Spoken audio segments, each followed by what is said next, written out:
Assalamualaikum warahmatullahi wabarakatuh. Ya, kembali bersama saya, Madiasta Jibirawa. Kita sore hari ini akan membahas terkait bagaimana manajemen bertalenta. Nah, topik yang saya angkat di sini adalah Winning the Talent War. Strategi jitu manajemen talenta untuk BUMN, swasta, dan rumah sakit. Nah, eh, bagaimana kita akan membahas di dalam pertemuan kali ini adalah bagaimana cara memenangkan perebutan talenta di tiga medan, medan perang yang unik. Jadi saya sebutnya ini adalah medan perang, karena ini talent war. Nah, kita lihat. Oke, semuanya ready? Ya, kita lanjutkan. Jadi, dalam prosesnya sendiri sebetulnya, The Great Resignation sudah usai. Nah, selamat datang di era The Great Re-Evaluation. Nah, ini bukan lagi soal gaji. Jadi, teman-teman, belakangan ini kita sering dengar soal The Great Resignation. Tapi saya ingin menyampaikan, fase ini sudah lewat. Sekarang kita sudah masuk ke babak yang baru terkait The Great Re-Evaluation. Karyawan terbaik tidak hanya bertanya berapa gaji saya, tapi mereka memerlukan terkait kepastian. Apa pekerjaan ini sejalan dengan tujuan hidup saya? Apakah saya akan bertumbuh dan berkembang di sini? Nah, coba di sini kita sama-sama jujur dan merefleksikan dengan keadaan di sekitar kita. Nah, bagaimana fenomena ini sering kita temui di sekitar kita. Entah itu terjadi pada diri kita sendiri ataupun pada tim. Ketika di awal, eh, pada saat kita bicara dengan taruhlah tim kita, baru kita rekrut, mungkin mereka betul-betul antusias, tapi lama-kelamaan performa mereka bisa saja menurun. Nah, dan pada akhirnya kita kebingungan. Apa yang menyebabkan performanya menurun? Kita lihat dari sisi gajinya, salary-nya, bahkan dari apa benefit yang mereka dapatkan, sebetulnya cukup sesuai. Lalu sebetulnya hal apa yang terjadi sebetulnya? Nah, terutama di era sekarang, di mana generasi Z sedang produktif-produktifnya, maka di sini mereka lah yang seringkali dijadikan highlight. Sebetulnya bukanlah dari generasinya sendiri, tetapi bisa jadi dari proses bagaimana kita mengimplementasikannya manajemen di dalam organisasi kita selama ini. Oke, nah kalau kita bicara yang pertama adalah sektor BUMN. Nah, ini saya analogikan seperti raksasa yang eh, berjalan eh, dan dia sedang belajar untuk berlari cepat. Nah, di sini kita bicara bagaimana prosesnya, skalanya cukup masif, dampaknya luar biasa, tapi juga punya tantangan yang unik. Nah, kalau kita bicara dalam prosesnya sendiri, apa yang menjadi kekuatan dari sektor BUMN adalah bagaimana stabilitas dari perusahaan atau organisasi tersebut, skala yang bisa dikatakan relatif besar jika dibandingkan dengan uh, public sector, uh, dan juga kita lihat bagaimana mandat dari publik atau kita bicara dari prosesnya itu sendiri yang membuat inilah menjadi kekuatan dari BUMN. Nah, namun selain apa yang menjadi kekuatan di BUMN, ada tantangan-tantangan yang dihadapi. Adanya kalau kita lihat di sini regenerasi lambat. Dalam artian regenerasi ini mungkin bisa dikatakan di beberapa BUMN, terutama BUMN yang cukup besar, maka untuk proses rekrutmen itu tidak tidak sefleksibel di private sector, di mana ada waktu-waktu berkala pada saat melakukan open recruitment secara massal. Nah, inilah yang mungkin bisa menjadi salah satu tantangan pada saat regenerasi dari setiap eh, generasinya sendiri. Nah, inilah yang mungkin pada akhirnya untuk mencari suksesor seringkali ada gap di situ. Lalu juga mentalitas silo atau silo mentality. Nah, ini bisa terjadi sebetulnya eh, bisa dikatakan karena pada akhirnya workload yang mereka miliki itu membuat mereka pada akhirnya hanya fokus kepada pekerjaannya mereka masing-masing atau pekerjaan pribadinya. Dan juga bisa jadi mereka hanya fokus kepada apa yang menjadi tugas dari kelompok atau unit kerjanya masing-masing. Sehingga pada akhirnya mereka melihat, oh ini adalah bagian pekerjaan saya, oh ini bukan bagian pekerjaan saya, ini bagian pekerjaan tempat lain. Nah, pada akhirnya inilah yang membuat adanya pengkotak-kotakan, sehingga itu yang menghambat proses sinergi atau kolaborasi. Nah, dan juga salah satu challenge-nya adalah perlunya akselerasi digital. Nah, di mana sekarang dengan era yang semuanya serba digital, tetapi tidak bisa dipungkiri bahwa masih ada beberapa eh, pegawai mungkin yang bisa dikatakan mereka masih kesulitan untuk mengikuti proses digitalisasi. Terlebih tadi dengan jumlah skop perusahaan yang cukup besar, karyawan yang cukup besar, sehingga proses untuk sosialisasi, edukasi itu bisa jadi kurang rata di seluruh semua pihak. Nah, apa yang bisa menjadi solusi terbaik atau yang bisa diterapkan adalah salah satunya. Ini kita bicara dalam kondisi yang uh, mungkin bisa diterapkan adalah salah satunya adalah dengan talent mobility. Jadi bagaimana kita melihat orang-orang yang sudah menjadi talent tadi bisa ditempatkan di tempat lain untuk pada akhirnya bisa membagi ilmunya, kemampuannya, kompetensinya kepada rekan-rekannya yang lain. Dan juga bagaimana tadi dalam prosesnya ternyata kalau kita bicara performa menurun, bisa jadi itu adalah terkait eh, kesesuaian antara culture atau sesuatu value yang dibawa oleh si individu itu dengan culture di perusahaan tersebut.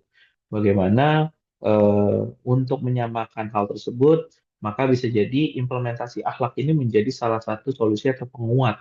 Bagaimana menyamakan eh, dari sisi perspektifnya, dari sisi akhlak ini akan membantu untuk si individu atau pegawai ini pada akhirnya dia bisa align dengan culture atau values yang ada di organisasi. Dan juga di sini eh, reverse mentoring. Bagaimana proses untuk pembelajaran ini tetap perlu dilakukan untuk pada akhirnya bisa membantu proses untuk percepatan dalam proses setiap orangnya berkembang. Nah, lebih lanjut, selain sektor BUMN, yang sektor berikutnya adalah sektor swasta atau private sector. Nah, di sini arena para gladiator kompetitif. Di sini saya analogikan karena di sini akan banyak sekali persaingan, banyak sekali hal yang bisa terjadi dan bisa dikatakan kalau dengan kondisi yang ini semuanya itu serba cepat.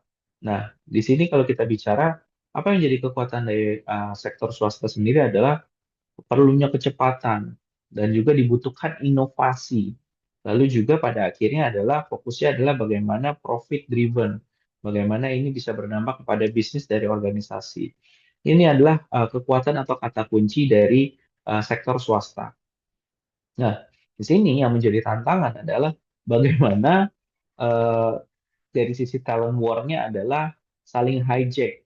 Nah, kalau kita bicara saling hijack, nah, maka kita akan sering mengenal bahwa ada merekrut eh, para profesional gitu ya. Profesional ini mereka direkrut dari perusahaan yang juga bisa dikatakan itu sebagai kompetitornya atau seringkali disebut kompetitor. Jadi bukan saja untuk rekrutmen level fresh graduate, tapi sudah bahkan untuk level sampai direksi sekalipun itu dilakukan. Nah, namun eh, selain dan inilah yang kadang pada saat kita dari sisi values atau dari sisi salary atau benefit itu ternyata kita kurang kompetitif, maka bisa jadi para talent kita tadi bisa saja berpindah pada saat mendapatkan tawaran yang lebih baik. Dan juga bisa jika jenjang karirnya mungkin dianggap kurang kurang clear gitu ya. Nah, tetapi selain itu tantangan berikutnya adalah turnover yang tinggi. Jadi turnover yang tinggi itu bisa jadi karena banyak hal. Karena kebutuhan untuk cepatnya beradaptasi dituntut dengan inovasi. Nah, seringkali arahan dari manajemen untuk menyesuaikan dengan keadaan ini tidak bisa diimbangi oleh beberapa orang, oleh beberapa pegawai yang pada akhirnya mereka mengalami burnout, mereka mengalami stres, bahkan mereka menganggap bahwa workload-nya mereka cukup tinggi. Nah, beban kerjanya mereka cukup tinggi. Nah, inilah yang pada akhirnya mereka memilih untuk oke daripada saya malah melakukan itu semua, ya ini yang pada akhirnya mereka memilih untuk meninggalkan organisasi dan mencari tempat yang mereka rasa dalam tanda kutip lebih sesuai dengan value atau culture yang mereka miliki. Nah, lalu juga kalau kita bicara di sini keahlian cepat usang dalam artian eh, di dalam di dalam ini swasta kita tidak bisa hanya memfokuskan kepada satu keahlian saja. Kita harus memiliki kemampuan keahlian yang dalam tanda kutip eh, mungkin beragam gitu ya. Karena bisa jadi dalam prosesnya dengan perubahan yang cukup cepat dan dinamis, maka bisa jadi apa yang keahlian yang kita miliki itu sudah tertinggal dan butuh kemampuan atau keahlian yang baru. Jadi bagaimana development diri, development skill, development knowledge yang kita miliki ini menjadi salah satu kunci untuk kita bisa memastikan bahwa bisa menghadapi tantangan jika kita berada di sektor swasta. Nah, eh, apa solusi yang bisa kita lakukan untuk strategi untuk keberhasilan adalah kita bukan sesederhana untuk oke kita naikkan saja gajinya, kita berikan salary lebih. Nah, namun ternyata tadi kuncinya bahwa nggak semuanya itu dilihat dari sisi salary, tetapi bisa jadi tadi bagaimana employee experience, apa yang dia rasakan. Nah, ini terkait apa? Bisa jadi terkait bagaimana how manajemen treat mereka, bagaimana interact-nya dia dengan atasan atau rekan kerja. Nah, inilah yang menjadi salah satu fokus yang perlu kita lihat. Dan juga career path. Bagaimana jenjang karir atau career path ini menjadi sesuatu yang penting. Seseorang pada akhirnya akan melihat kira-kira jenjang karir saya di perusahaan ini seperti apa. Apakah memungkinkan saya untuk berkembang lebih baik? Apakah posisi sekarang ini relatif stagnan sehingga pada akhirnya mereka mencari peluang untuk bisa melanjutkan karir lebih tinggi sehingga mereka memilih berpindah atau dari sisi culture? Bagaimana value yang ada di organisasi tersebut apakah sejalan dengan values yang dimiliki oleh si individu tersebut? Nah, seringkali dari hal sederhana itu menjadi faktor penentu. Contoh seperti culture tadi, bahwa di sini eh, butuh kecepatan, butuh ketepatan. Namun ternyata si individu tersebut dia memilih untuk bekerja itu sesuatu yang ya sudah kerja masuk setengah delapan, lalu pulang setengah lima, tidak ada pekerjaan yang dibawa pulang. Maka pastinya tidak akan sesuai dengan culture yang memang butuh pace tinggi, bahkan yang mungkin di luar jam kerja mungkin masih ada beberapa pekerjaan yang perlu di deliver. Nah, inilah yang sebetulnya kita harus melihat bagaimana kesesuaian juga dari sisi kita pada saat mencari eh, kandidat karyawan kita, ataupun kita sendiri sebagai individu, kita mencari perusahaan kita harus sesuaikan. Kira-kira seperti apa sih yang bisa tepat untuk kita berada. Nah, yang terakhir adalah sektor rumah sakit. Nah, di sini adalah ada hal yang menarik. Rumah sakit ini bisa diidentikan bahwa seringkali ini terkait misi mulia. Namun di tengah tekanan maksimal. Maksudnya seperti apa? Di satu sisi mereka di dalam prosesnya adalah mereka punya misi sosial yang cukup cukup besar gitu ya, di mana membantu orang lain, di mana mereka harus dipastikan mengikuti SOP dan regulasi yang cukup ketat, gitu ya. Karena kita bicara di dunia kesehatan, maka mereka punya standar yang cukup tinggi sekali, pakam-pakam yang tinggi.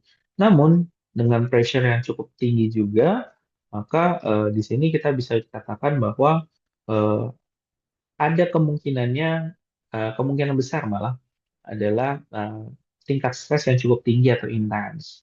Nah, di sini tantangan yang bisa saja terjadi adalah kita bicara di sini adalah resiko burnout.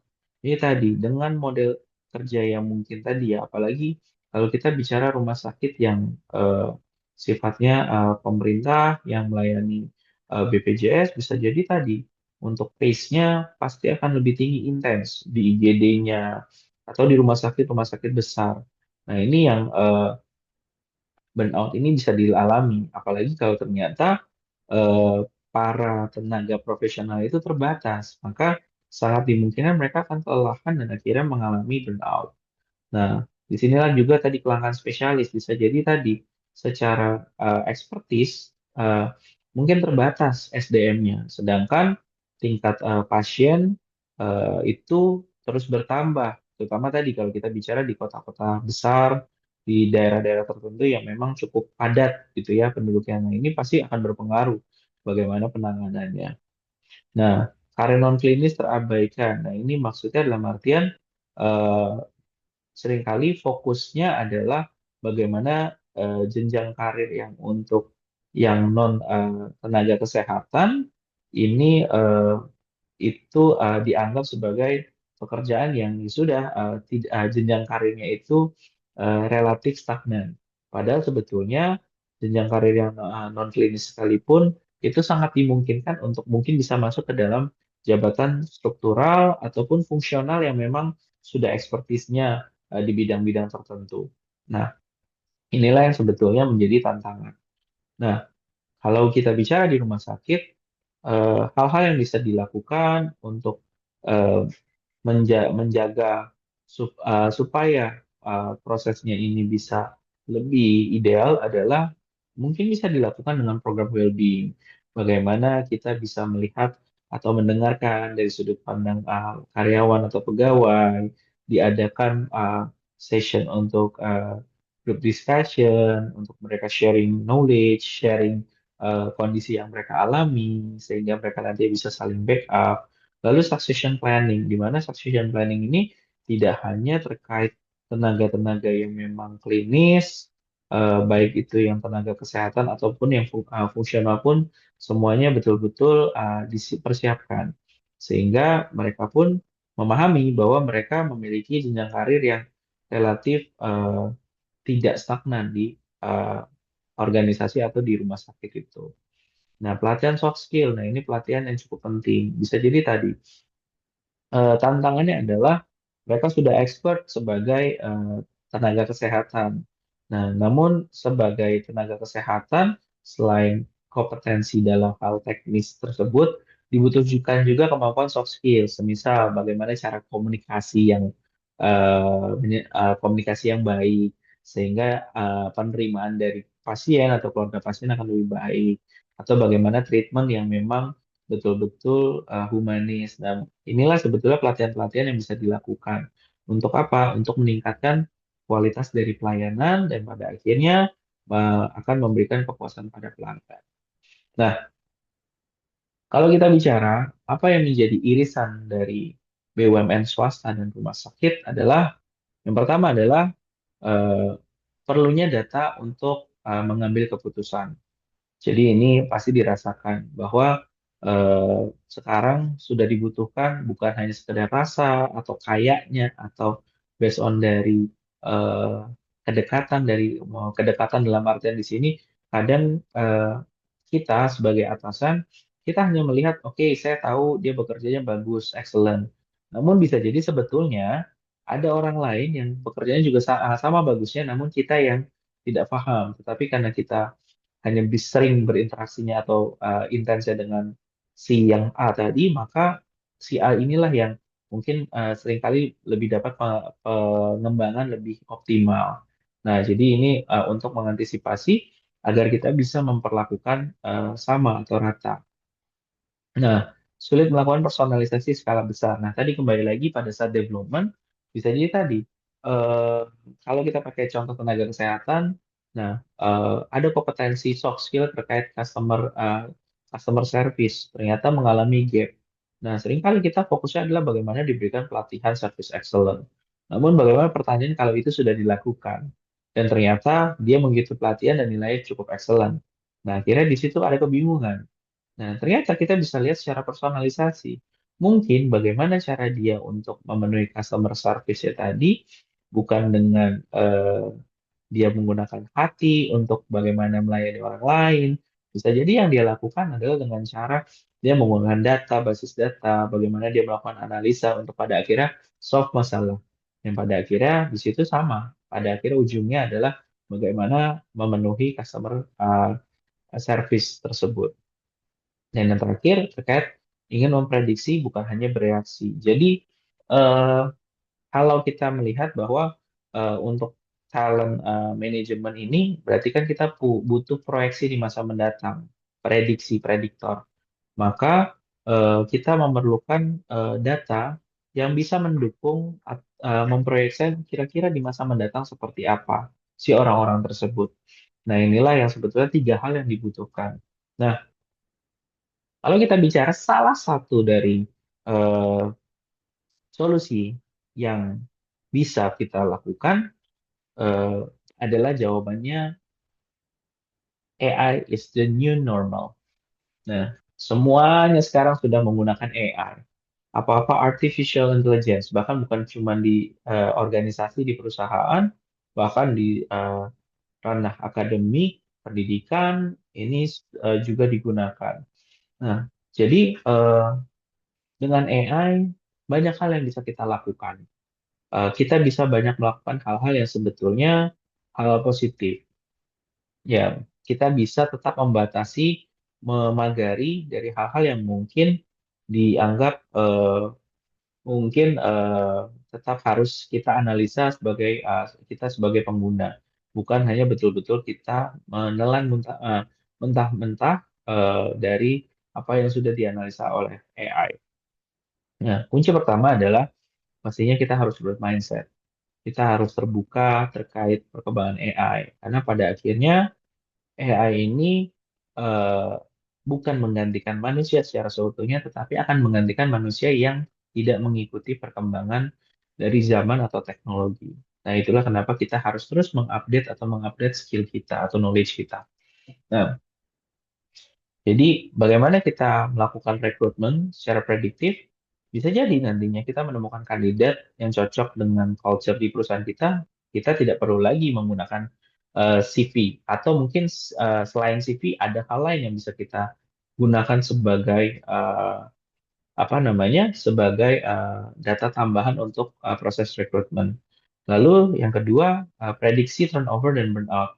Nah, di sini kita bisa mendeteksi resiko sebelum terjadi. Kita bisa melihat, oh si A itu kira-kira bagaimana kemampuannya. Kira-kira kalau dia diberikan tugas yang serba mendadak, dia kemungkinannya akan seperti apa. Nah, itu sangat dimungkinkan juga dengan bantuan AI. Dan juga di sini tadi, personalized learning, di mana pembelajaran itu bukan kita pukul rata, oke kompetensinya yang bermasalah, yang gap adalah customer service. Nah, berarti di sini customer service-nya ini yang customer fokusnya ini, sorry, customer fokusnya ini yang pada akhirnya diberikan pelatihan service excellence, semuanya dipukul rata. Bisa jadi kan setiap orang beda. Ada orang yang memang dia helpful, dia akan mudah dengan senyum. Ada orang yang jangan-jangan untuk senyum saja harus diingatkan. Nah, otomatis sebetulnya pada akhirnya personalized learning ini diperlukan. Dan juga yang terakhir adalah internal talent marketplace.